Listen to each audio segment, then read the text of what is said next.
Super typhoon రాగస్కు China వాతావరణ సంస్థ ఇచ్చిన ముద్దు పేరు ఏమిటి? తుఫానుల రాజు. 2025లో అత్యంత బలమైన ఉష్ణమండల తుఫాను అయినటువంటి సూపర్ టైఫూన్ అయిన రాగస దక్షిణ చైనాను తాకింది. చైనా వాతావరణ సంస్థ తుఫానుల రాజు అని పిలిచే రగస 7 మీటర్ల ఎత్తుకు అలలు ఎగిసి తీర ప్రాంతంలో తీవ్రమైన వరదలకు దారితీయవచ్చు. వాతావరణ మార్పు భవిష్యత్తులో ఇటువంటి తుఫాన్లను తీవ్రతరం చేస్తుందని నిపుణులు హెచ్చరిస్తున్నారు. ఇటీవల యునెస్కో ప్రపంచ వారసత్వ ప్రదేశాల తాత్కాలిక జాబితాలో చోటు దక్కించుకున్న వర్కల క్లిఫ్ ఏ రాష్ట్రంలో ఉంది? కేరళ. ఇటీవల యునెస్కో కేరళలోని వర్కల క్లిఫ్ను ప్రపంచ వారసత్వ ప్రదేశాల తాత్కాలిక జాబితాలో చేర్చింది. ఇది కేరళలోని తిరువనంతపురం జిల్లాలోని వర్కల పట్టణంలో ఉంది. ఈ కొండ 13 లక్షల నుండి 2.5 కోట్ల సంవత్సరాల క్రితం నాటి మియో ప్లియోసిన్ యుగం యొక్క వర్కల్లీ నిర్మాణాన్ని సూచిస్తుంది. దీనిని స్థానికంగా శివగిరి తురుత్తు అని కూడా పిలుస్తారు. ఈ కొండపై లాటరైటు మరియు అవక్షేపణ పొరలు, శిలాజాలు మరియు పురాతన వాతావరణాల జాడలతో ఉన్నాయి. భారతదేశం మొదటిసారిగా రైలు ఆధారిత మొబైల్ లాంచర్ నుండి ఏ క్షిపణిని పరీక్షించింది? అగ్ని ప్రైమ్. భారతదేశం రైలు ఆధారిత మొబైల్ లాంచర్ వ్యవస్థ నుండి ఇంటర్మీడియట్ రేంజ్ అగ్ని ప్రైమ్ క్షిపణి యొక్క పరీక్ష ప్రయోగాన్ని విజయవంతంగా నిర్వహించింది. ఇది జాతీయ రైల్వే నెట్వర్క్తో అనుసంధానించబడిన మొదటి రైలు ఆధారిత ప్రయోగం. అగ్ని ప్రైమ్ అనేది 2000 కిలోమీటర్ల వరకు లక్ష్యాలను ఛేదించగల తదుపరి తరం బ్యాలిస్టిక్ క్షిపణి. ఈ పరీక్షలో రక్షణ పరిశోధన మరియు అభివృద్ధి సంస్థ DRDO మరియు వ్యూహాత్మక దళాల కమాండు పాల్గొన్నాయి. ఏ దేశ క్రికెట్ బోర్డు సభ్యత్వాన్ని ICC సస్పెండ్ చేసింది? అమెరికా. అంతర్జాతీయ cricket council ICC USA cricket సభ్యత్వాన్ని సస్పెండ్ చేసింది.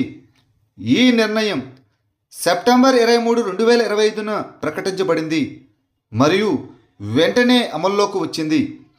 ICC రాజ్యాంగం ప్రకారం ICC సభ్యుడిగా USA క్రికెట్ యొక్క బాధితులను పునరావృతంగా మరియు నిరంతరం ఉల్లంఘించిన ఫలితంగా ఈ సస్పెన్షన్ జరిగింది.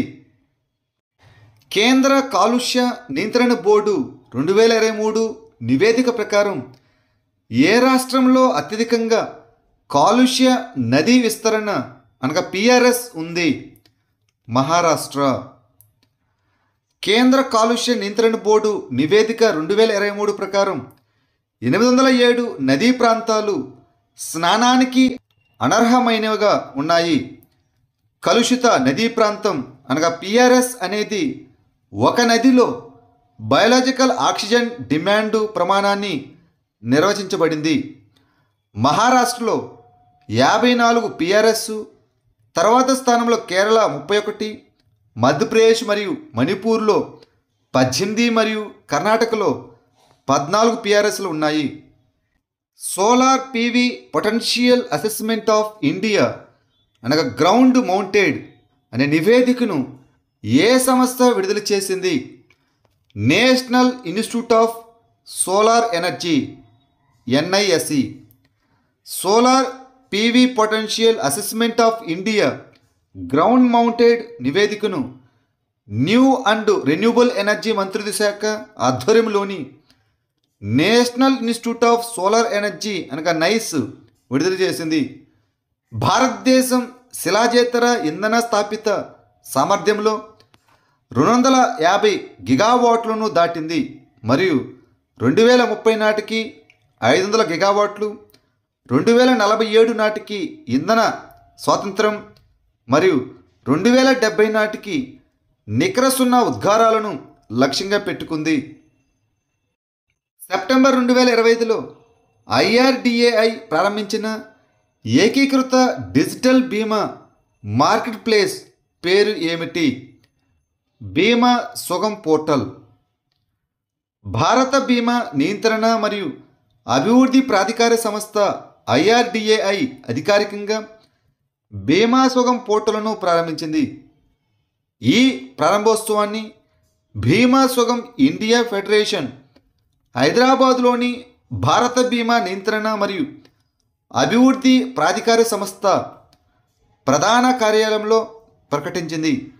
ఇది బీమా సంస్థలు, మధ్యవర్తులు మరియు కస్టమర్లను ఒకే వేదికపై తీసుకువచ్చే ఏకీకృత డిజిటల్ మార్కెట్ ప్లేస్. అఫ్లాటాక్సిన్ ఆందోళనల కారణంగా 2025 సెప్టెంబర్లో భారతదేశం నుండి వేరుశెనగ దిగుమతులను ఏ దేశం నిలిపివేసింది? ఇండోనేషియా. అఫ్లాటాక్సిన్ ఆందోళనల కారణంగా ఇండోనేషియా సెప్టెంబర్ 3, 2025 నుండి భారత వేరుశెనగ దిగుమతిని నిలిపివేసింది. ఇండోనేషియా భారతదేశం యొక్క అగ్ర కొనుగోలు దేశం. ఎగుమతుల్లో 1/3 దిగుమతి చేసుకుంటుంది. ఈ అఫ్లాటాక్సిన్లు ఆస్పెర్గిల్లస్ ఫ్లేవస్ మరియు ఆస్పెర్గిల్లస్ పరాసిటికస్ అనే శిలీంధ్రాల నుండి విషపూరిత సమ్మేళనాలు. ఈ అఫ్లాటాక్సిన్లు కాలేయ వ్యాధికి కారణమవుతాయి. ISSF జూనియర్ ప్రపంచ కప్ 2025 భారతదేశంలోని ఏ నగరంలో జరుగుతోంది? న్యూఢిల్లీ. ప్యారిస్ 2024 ఒలింపియన్ అయిన రైజా దిల్లాన్ మరియు ఆసియా ట్రాప్ ఛాంపియన్ అయిన సబీరా హ్యారిస్ నేతృత్వంలోని 69 మంది సభ్యుల భారత షూటింగ్ బృందం న్యూఢిల్లీలో జరిగే ISSF జూనియర్ ప్రపంచ కప్పు 2025లో పోటీ పడుతోంది. అక్టోబర్ 2న ముగిసే న్యూఢిల్లీ ఈవెంట్లో 208 మంది షూటర్లు పాల్గొంటున్నారు. దీన్ దయాళ్ లాడో లక్ష్మీ యోజనను ఏ రాష్ట్ర ప్రభుత్వం ప్రారంభించింది? హర్యానా. హర్యానా ముఖ్యమంత్రి నయాబ్ సింగ్ సైని గురువారం దీన్ దయాళ్ లాడో లక్ష్మీ యోజనను అధికారికంగా ప్రారంభించారు. దీని కింద ప్రతి నెల అర్హత కలిగిన మహిళా లబ్ధిదారుల ఖాతాల్లోకి 2100 రూపాయలు ఆర్థిక సహాయం బదిలీ చేయబడుతుంది. మహారాష్ట్రలోని ఏ నగరంలో హిందూభూషణ్ విగ్రహం అని పిలువబడే 180 అడుగుల కాంస్య ఛత్రపతి సంభాజీ మహారాజ్ విగ్రహాన్ని ఆవిష్కరించారు? పింప్రి చించ్వాడ్. నిర్మాణంలో ఉన్న మరాఠా రాజు ఛత్రపతి సంభాజీ మహారాజు హిందూభూషణ్ విగ్రహానికి ఘనంగా నివాళులర్పించారు. ఈ విగ్రహం మహారాష్ట్రలోని పింప్రి చించ్వాడ్లో ఉన్న 180 అడుగుల కాంస్య స్మారక చిహ్నం. ఇటీవల వార్తలో కనిపించిన బోనెట్ మకాక్ యొక్క IUCN స్థితి ఏమిటి? దుర్బల స్థితి. కేరళలోని తిరువనంతపురంలోని పొలోడు సమీపంలో 9 బోనెట్ మకాకుల అనుమానాస్పద మరణాలపై అటవీశాఖ కేసు నమోదు చేసింది. అవి వృక్ష సంబంధమైన మరియు భూ సంబంధమైన చతుర్భుజాలు మరియు పగటిపూట చురుకుగా ఉంటాయి. ఇవి ఆంధ్రప్రదేశ్, గోవా, కర్ణాటక, కేరళ, మహారాష్ట్ర, తమిళనాడు మరియు గుజరాత్లో పంపిణీ చేయబడతాయి. International union for conservation of nature వాటిని దుర్బలంగా జాబితా చేసింది. సుజలాం భారత్ సమిట్ ఏ మంత్రిత్వ శాఖ నేతృత్వంలోని జాతీయ ఇనిషియేటివ్? జలశక్తి మంత్రిత్వ శాఖ. జలశక్తి మంత్రిత్వ శాఖ పరిధిలోని central water commission Sujalam Bharat summit 2025లో సమర్థవంతమైన నీటి నిర్వహణ కోసం సాంకేతికతపై వర్చువల్ వర్క్షాప్ను నిర్వహించింది. సుజలాం భారత్ సమిట్ అనేది జలశక్తి మంత్రిత్వ శాఖ నేతృత్వంలోని జాతీయ ఇనిషియేటివ్ మరియు నీతి ఆయోగ్ సమన్వయంతో నిర్వహించబడుతుంది. ఇది నీటి నిర్వహణ, పారిశుద్ధ్యం మరియు స్థిరమైన పద్ధతులపై దృష్టి పెడుతుంది.